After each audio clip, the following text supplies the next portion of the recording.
Let's go on. I got one more topic that I want to talk about here. And we know that some of these Hollywood celebrities, man, they definitely have a severe case of TDS. They see Trump in everything. Now, one of the great actors is Robert De Niro, right? Right. De Niro has been in a lot of good movies, man. Godfather 2, one of the all-time great movies. This man has TDS. He's actually talking about his movie that he's in with some other celebrities on stage. I believe DiCaprio's up there, Scorsese's up there as well. And for some reason, man, this guy has to invoke Trump. Look at this. Robert De Niro smears Trump supporters as insane at Cannes Film Festival. Yeah, Yeah. Okay. here we go. Yep. Hollywood star and now father of seven Robert De Niro is back to slamming Donald Trump in public, calling support for the former president insane during a press conference Sunday at the Cannes Film Festival. De Niro also compared Trump to the murderous villain in Martin Scorsese's Killers of the Flower Moon. In the new movie, which had its world premiere this weekend at Cannes, De Niro plays William Hill, a cattle baron who was convicted in 1929 of murdering a member of the Osage Nation over oil rights. The actor told reporters that evil still exists in the world and former President Trump is a manifestation of it. You want to see this clip now? Let's Yes, go do ahead. it. Okay. Do it. Let's play it. Get inside this culture, but then because of the character, you have to keep a step back and be. How did you keep this balance? Is this what you do is extraordinary, I must say. Well, I don't, I don't understand how my character, I don't understand a lot about him. Because I don't understand it. But, people do things, he has to be charming, he has to win people over, he has to do things to get them. Why he betrays them in this way, all I can do is try my best to, he has an action intention, he goes from here to here to here, he does that with the people. And I think part of it with him, I guess, is sincere. It's just the other part where he's betraying them. There's a kind of a feeling of entitlement it's almost, I guess you could say it's, we became a lot more aware of after George Floyd with systemic racism. And so that's what it is. And lo and behold, what happened there that we never knew of while we were there was the Black Wall Street massacre. While we were shooting, yeah. While we were shooting. Didn't realize that. It's the banality of evil. It's the thing that we have to watch out for.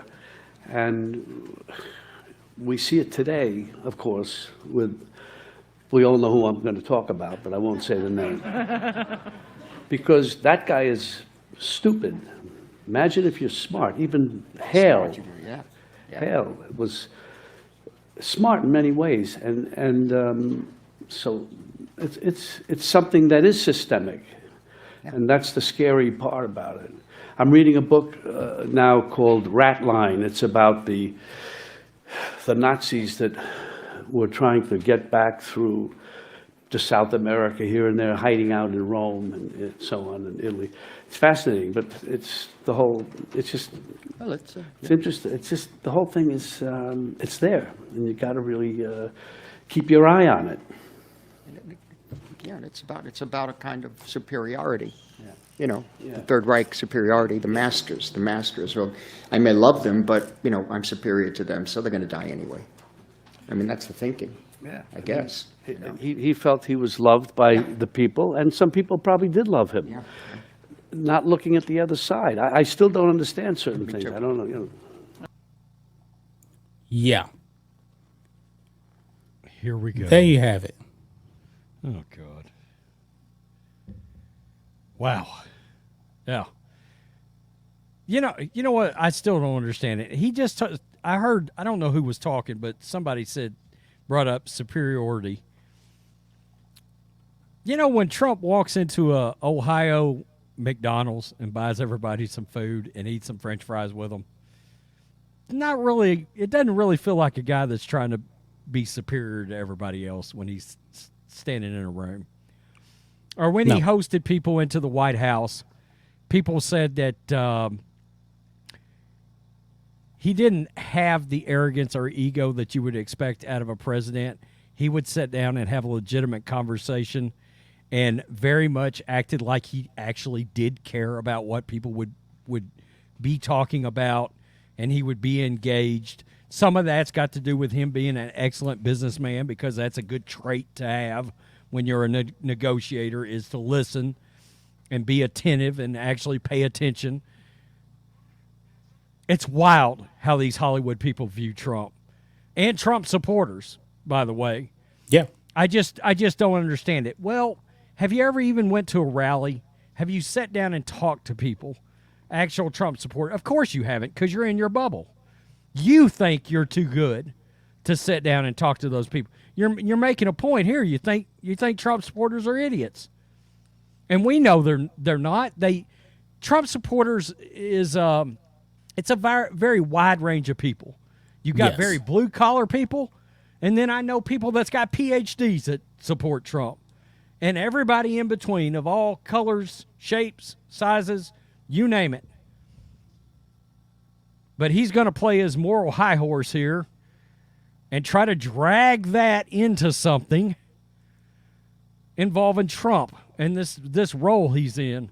It's crazy. You know, Matt Damon had I believe he was in a movie called Stillwater. It was about oil field guys.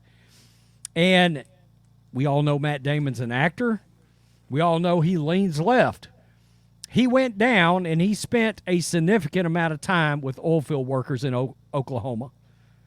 And he come out and said all those people were Trump supporters. And you know what surprised me and shocked me? They were nothing like what we were told they were. Yeah. Nothing like it. These were all very legitimately honest, nice, and welcoming people, and smart. And he said he learned a lot from the experience. It's crazy. These people like Robert De Niro they're nuts, you know? Yeah, he's completely out of his mind, man. He just is. You know, he had his house or apartment or condo or whatever he's got up in New York. I did a video on this. He had it robbed not too long ago. Oh yeah, that's right. That's right. While he was in the house, him and I think his daughter were in the house, and you know, he seemed to be just fine with it. I don't think he pressed charges on the person. He was worried about, typical leftist. I'm trying to virtue signal since something bad happened. These people were obviously in need. This was a person with a damn criminal history like a mile long. Let me hold up my hands the way everybody can see it, but you get the point. Just like Jordan Neely, another guy that we're going to show you the Michael Jackson impersonation stuff, but he's got a criminal history as long as my arm. These people are nuts. That's crazy. He is. Well, that's everything I got on deck, Rhodes.